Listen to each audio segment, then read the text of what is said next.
Sur un fond vert qu'on a sur les coups gauche. Oui, d'accord. D'accord, ça alors. Vous avez mal traduit, vraiment.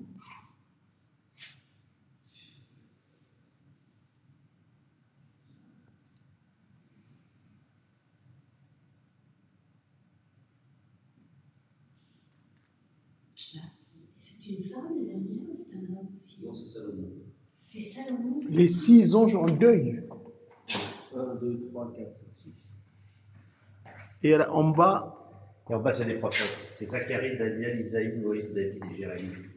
Zacharie, Zacharie, Daniel, Isaïe, Moïse, David et Jérémie. C'est David avec le roi David. Le roi Et David. Jérémie, incroyable. On dirait une femme. et le dernier là-bas, c'est Jérémie. Jérémie, donc. S'il vous plaît. Jérémie, Oui. David. Ici, c'est David. Moïse.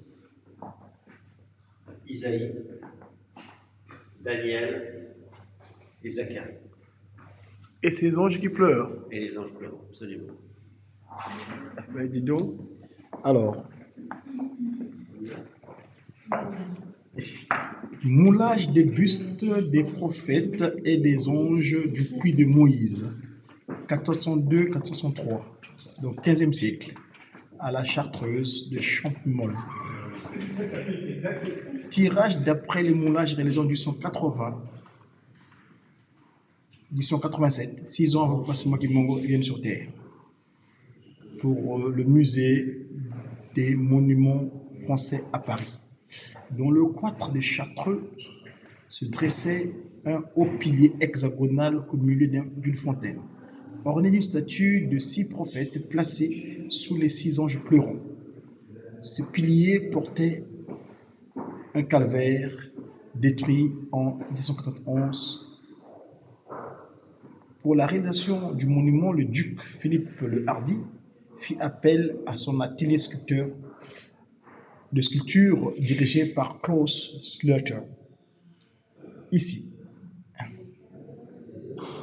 placés sur une mince colonnette, entre chaque prophète, les anges pleurent la mort du Christ.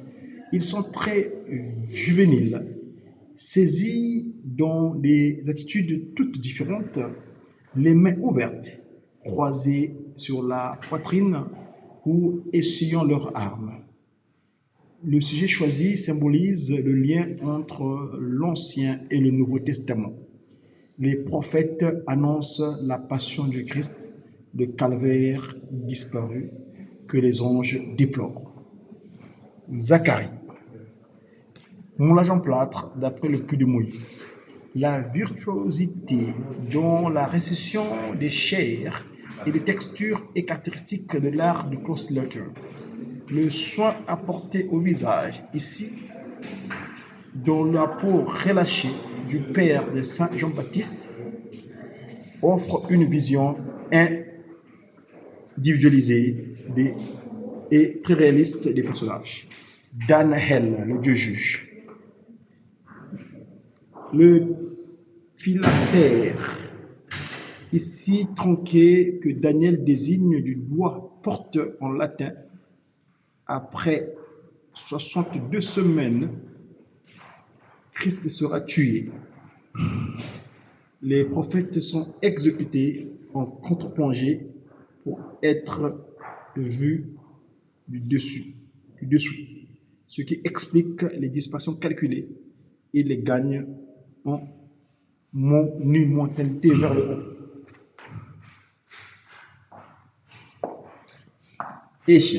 Ésaïe. Le prophète est penché du côté de Daniel, à tête nue, un livre sous le bras.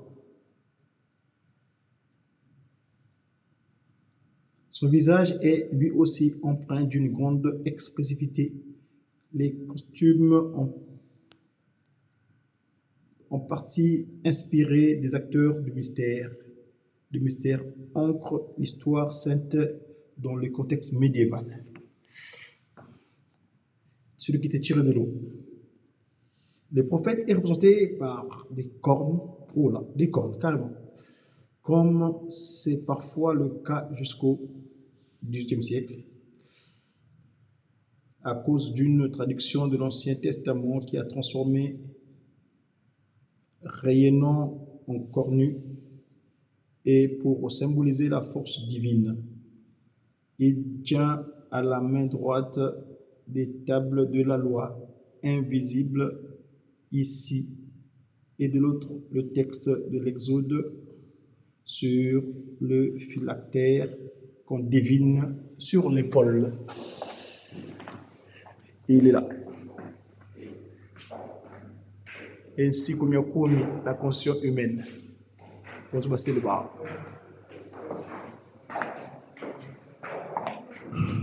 Bien-aimé, le roi d'Israël est coiffé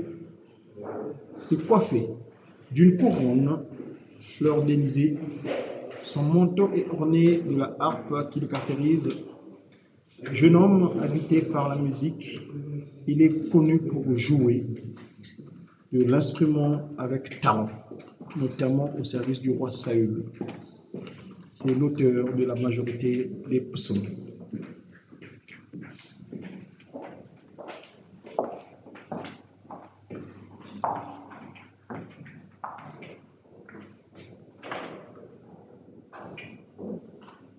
Moïse imam pokamandi kadi kabatama kitula nkombo yoko irara to mwini kadi lukiki dubokelenge kuna Dawiti. Et enfin Jérémie. La statue portait autrefois des lunettes rapportées qui expliquent l'étrange regard du prophète.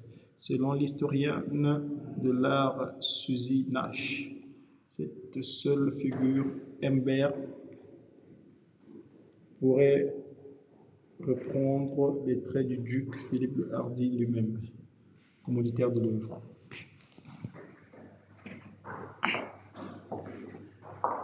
Masezingulizame kaluyoyiko tukatwiti nzevu kwanisa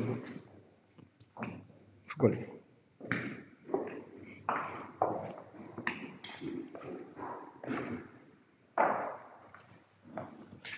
ndongo apiluka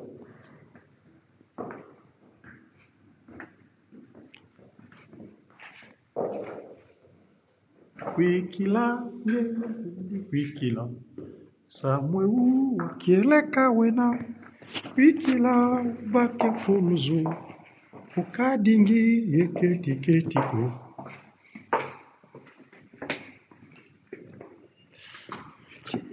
Dankeschön. Voilà. Allez, madame, je pars cette fois-ci et on vous remercie.